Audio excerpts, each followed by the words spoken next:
Welcome to another adventure in God's Limitless Outdoors. This week, Shane, Justin, and I are heading in for a late spring bear hunt, and we find an absolute monster. Can't wait to share this video with you guys, and we hope you enjoy it as much as we enjoyed making it. Hey, what have we met one here in the brush?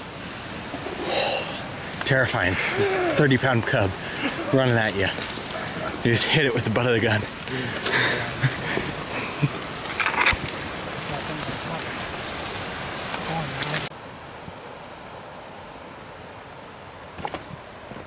Late spring bear hunts pose a lot of challenges. There's a lot of vegetation, there's a lot of green grass growing up, and the bears, they tend to be spread more out across the landscape. You deal with early spring, highly concentrated grass patches that they pull into, but this late spring they spread out, and that's exactly what we found happen here, is that we found these bears hanging out down low, and then we found bears way back in the back looking for elk calves. And these blonde bears, they were a prime example of that.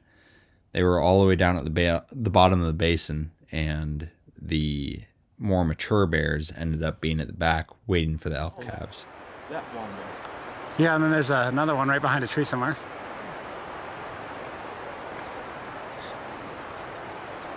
You can see it with your eyes? Yeah. You can see it standing on the tree. I can't hardly see it either.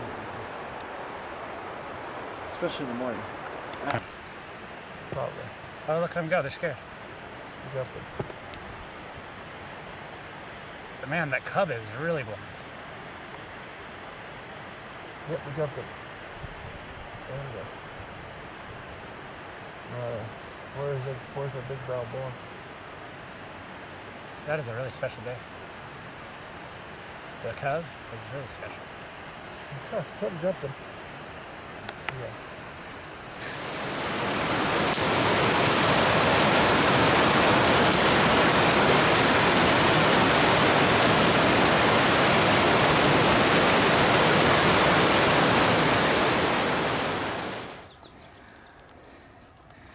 After watching those blonde bears take off up and over the mountain, we decided to keep pressing back and see if our theory was right. There was a lot of hiking ahead of us and a lot of bear sign.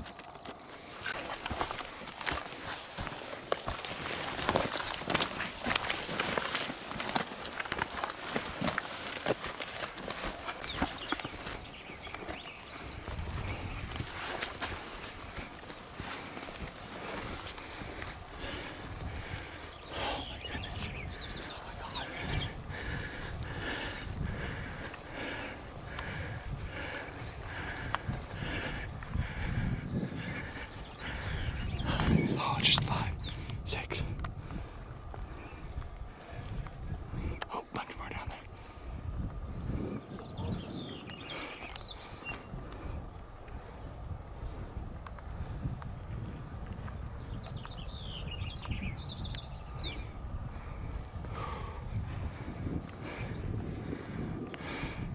You can see here, that's a bear. Now, Shane and Justin had sat here earlier on in the spring when they found all those sheds on the last hunt that we shared. But it did not take long. I mean, we set up for lunch, sat around for a little bit, glassed around. We talked about where we thought we'd see a bear. And this giant bear popped out on the hillside across from us. Shane spotted this thing. We just knew that this thing was a quality bear as soon as we saw it. Those are the ones that we call calf killers. Yeah, man, he is really good looking bear. He's got such a big hump on his back, it's crazy. All the cow elk were right here, and they're going to be calving really soon. And that bear's just sitting right across the way, waiting for them to drop their calves. He's going to come right down that hillside and come and have the best meal of his life. But instead, we're going to hike over there and shoot him.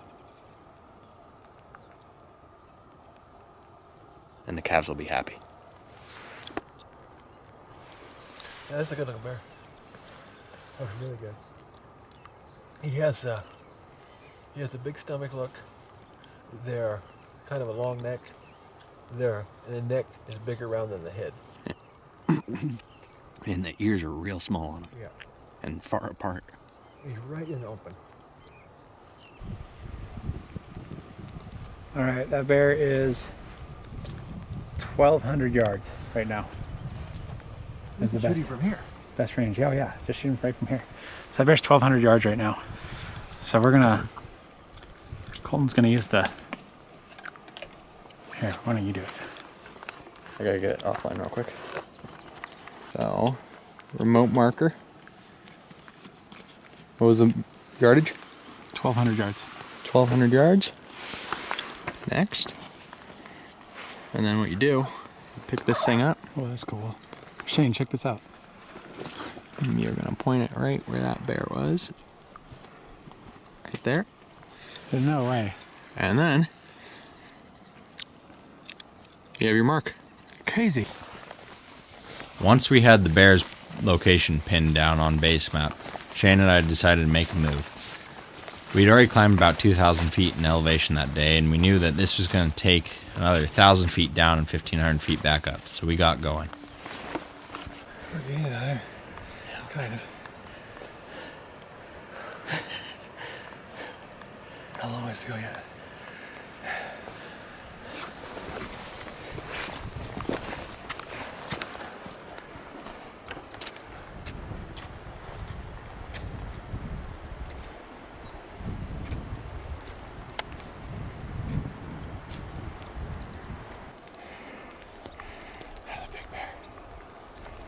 Looking over his kingdom. The wind's blowing in our face.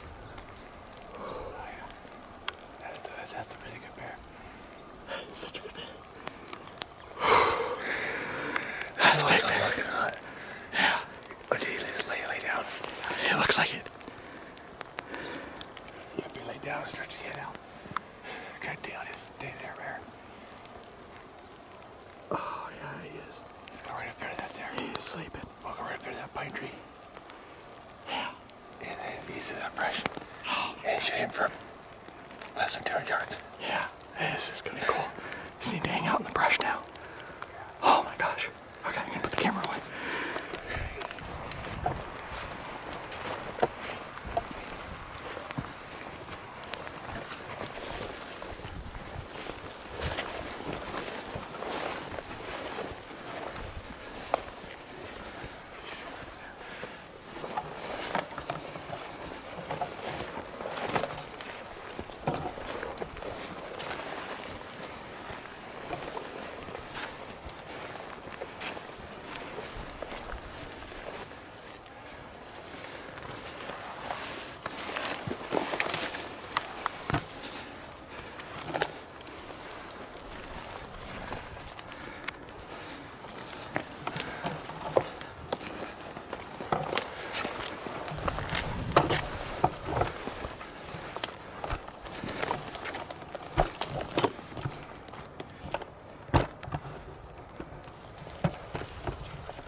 It's a pretty well rumored thought that bears don't have good eyesight, but they actually do. You have to be pretty alert and pretty aware of how out in the open you are with bears. At this point, we were about 250 yards away, and Shane and I were getting pretty weary about busting this bear and pushing him over the edge. As you can see, this bear in particular, he knew something was up, and he started sniffing the air, looking and trying to figure out exactly what was going on. Their sense of smell is incredible, and he was trying to rely on that. But luckily for us, the wind was swirling a bit, and there was rain, and it deadened our scent enough to where this bear couldn't quite pin us down and had no idea what was going on. So we decided to move in closer.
fishing.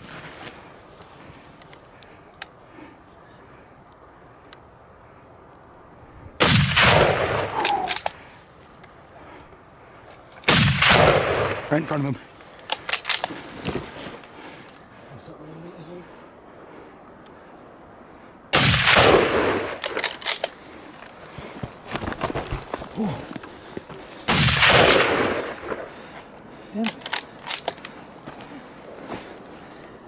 There he is. Whew. You hit him hard the first round. He's just sucking up rounds. Yeah, it's there if I ever hit him again. Did I hit him again, you think? The second time you missed, third time you hit. Whew. Crazy. I wonder if we got him. All right. Something else. That's where he goes, because there's no way to ever get a rest on him in the brush. Yeah, I know it. So I just kept going closer. And then he got the drift over here. I hope man, he looks like he's hit really hard. I kept thinking he was going to start rolling. I know. Well, he's a big bear. He's sucking him up.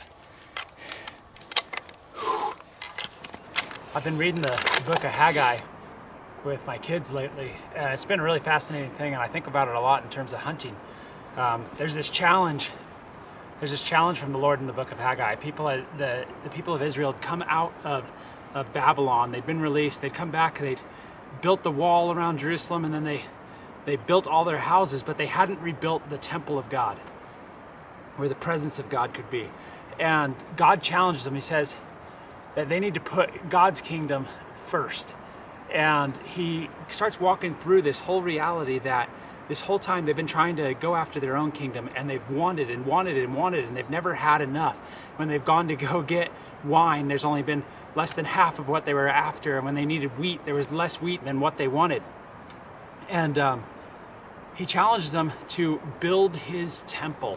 And the people, they realize, like, look, the way that we've been living our life and going after all these things in our own power and trying to live without God, it hasn't been working for us. And there comes a point in every one of our lives when we realize that what we're doing isn't working. No matter how much we get, it's never enough. And David says in Psalm 23:1, he says, "The Lord is my shepherd, I shall not want." And when we find ourselves in this place where we're just wanting and wanting and wanting and nothing, we're just to have this insatiable appetite where we can never get enough, that means that we should come to this reality at some point that we are never going to be able to satisfy ourselves in our own power, and that we need to start putting, instead of our kingdom first, we need to start putting God's kingdom first. And here's the cool thing at the end of the book of Haggai. God says, I want you to test me in this thing. God says, from the moment that you laid the first stone, I am going to bless you.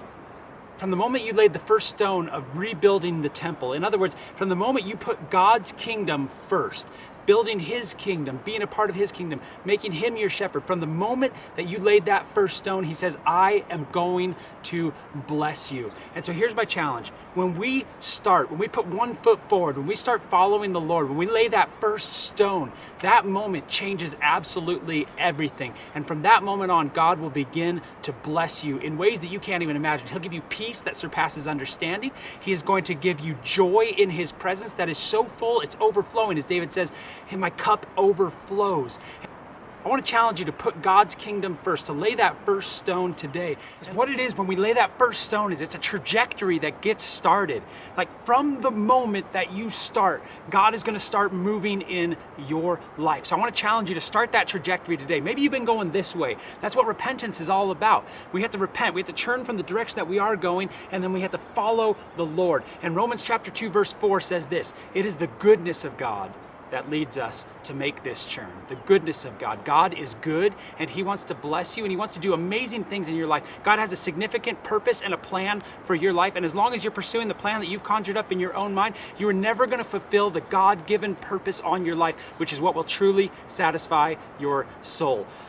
Daniel 11:32 says that the people who know their God, will be strong and carry out great exploits. God has great things for you to do. If you will start by stacking that first stone. I want to challenge you today to grab that first stone, to take that first step and go over to our website and ask for a copy of The First Mile. It's absolutely free. It's a resource that we wrote that'll teach you everything you need to know about how to start and continue and flourish in your relationship with Jesus, to have that peace that surpasses understanding, to have fullness of joy in God's presence, to live a life that is blessed. So go over there to our website. It's www.limitlesshunting.com. Request a copy of The First Mile. It's absolutely free. We want to send it to you and see you grow in your relationship with God.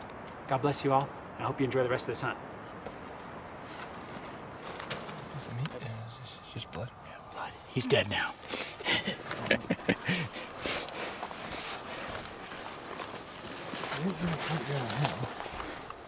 It turned out this shot wasn't as solid as we thought. After reviewing the video, we noticed that the bullet had actually taken out his left shoulder, so this bear had some life in him, but we were determined to track him down.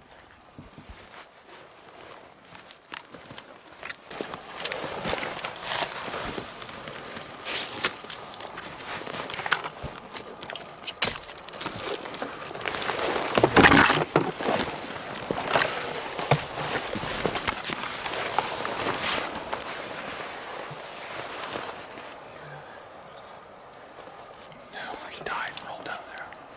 Took a dump right there again. And then did he roll down through there? He might have. It's pretty torn up. Watching Shane track this bear was truly an incredible thing. We knew we had this bear going on a good downhill trajectory at this point, so we decided to cut across and get on the open hillside so we could look back into this brush. We knew the bear would try and stay in this brush, and that's when we got him to pop out.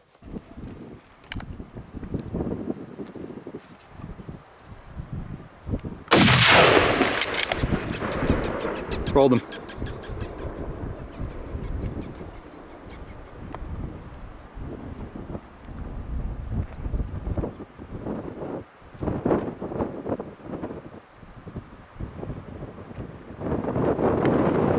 Oh my gosh. Oh, that was smooth. Oh my gosh. That was the most challenging bear I have ever seen in my life. Recovery? Yeah, It actually worked out? yeah. Well, it helped that you're like the most phenomenal tracker I've ever seen in my life. That was insane. Yeah, right there. Oh yeah. Big shiny black thing. Jeez. Yeah. It bleeds real good now. Going down the hill. Yeah, I bet.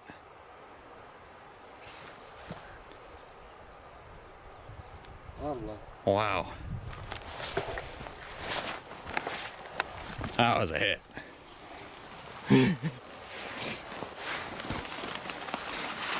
Yeah, about 10 feet underneath the trail.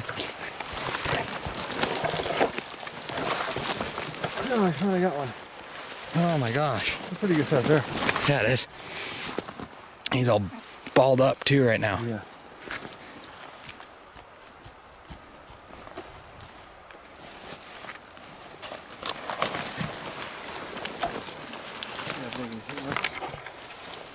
Yeah, he's pretty tough. Oh jeez. Big old black bear. Is his jaw broken?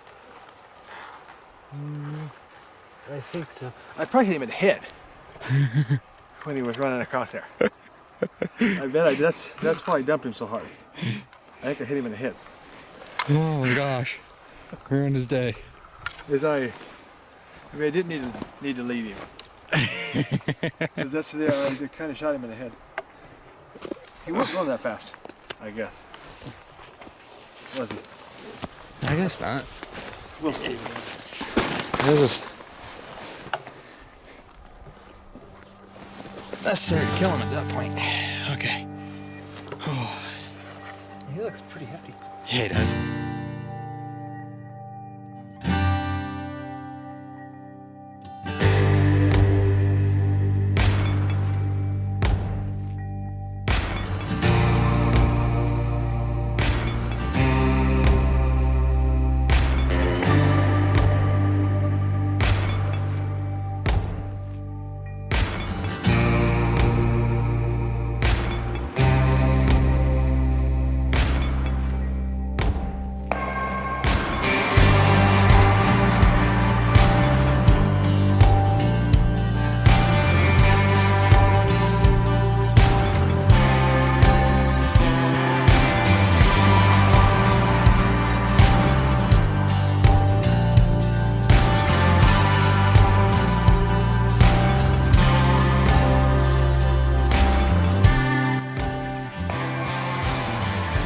We hope you all enjoyed this week's video.